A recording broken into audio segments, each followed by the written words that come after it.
Today, we're diving into the legacy of a really complex and controversial figure from history, the first Mughal emperor, Babur. So here's the big question, the one that's still debated so fiercely today. Was this man a visionary who founded one of the world's great empires? Or was he a brutal conqueror defined by violence? What we're going to do here is unpack a specific historical analysis that takes a critical look at Babur's reign. And it does this by using his own words, along with other sources from that era, to build its case. So where do we even begin? Well, the source material we're looking at argues that to truly understand Babur's motivations, we have to start with the man himself, specifically with his own memoir, the Baburnama. Okay, first, there's a really key term we need to get our heads around, Ghazi. Now, it's an Arabic title for a warrior, but it's often interpreted as something much more specific, a slayer of infidels. And this is crucial, because the analysis highlights that Babur proudly took this title for himself after a major victory in 1527, essentially framing his whole campaign in religious terms. And you don't just have to take the analysis's word for it. It points to this quote from Babur's own poetry as Exhibit A. The argument here is that he wasn't just talking about conquering land, he's explicitly framing his actions as a holy struggle. And it doesn't stop there. The source highlights another entry from his memoir, this time describing what happened after the battle at Chandri. He talks about slaughtering infidels and turning a land of war into a land of Islam. According to the analysis, that language isn't subtle at all. So what happened after that slaughter? Well, this is where it gets really chilling. The analysis emphasizes this detail, again, straight from the Baburnama. Babur ordered the construction of a pillar made from the severed heads of the defeated.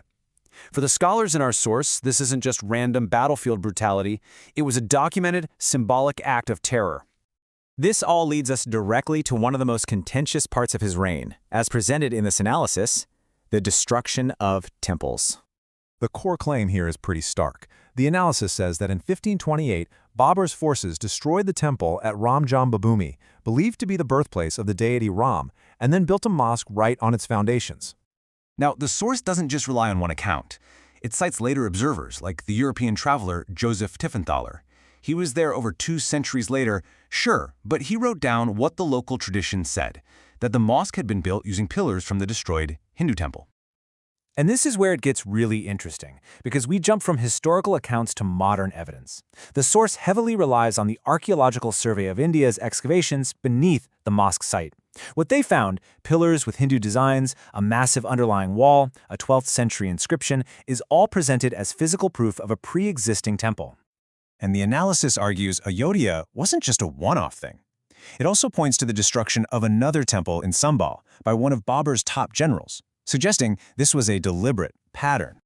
So, we've heard from the conqueror, but what was it actually like for the people on the ground? The source brings in a really powerful and unique perspective, an eyewitness account from the founder of Sikhism, Guru Nanak. Just listen to these words. According to the source, Guru Nanak was actually captured during Babur's invasion. His writings, known as the Babarvani, aren't some dry historical report. No way. They're a lament, just filled with the horror and pain he saw, to the point where he's questioning God in the middle of all the carnage.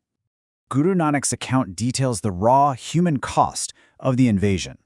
He called Babur's army a bridal procession of sin. He wrote about the violence against civilians, especially women, and the destruction of religious life. It's a deeply personal testimony to the trauma of the whole conquest. So why is this history from 500 years ago still debated so fiercely? Well, the analysis frames this as a modern ideological battle, a battle over how India understands its own past. The source introduces the arguments of scholar J Sai Deepak, who says you have to understand this core mission, to convert Darul Harb, the land of war, into Darul Islam, the land of Islam. So the key point from this perspective is that the violence and destruction weren't just side effects of war, they were fundamental to the entire mission.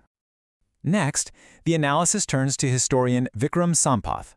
His central argument is that the true scale of the destruction that started with rulers like Babur has been deliberately downplayed or even whitewashed in modern history textbooks.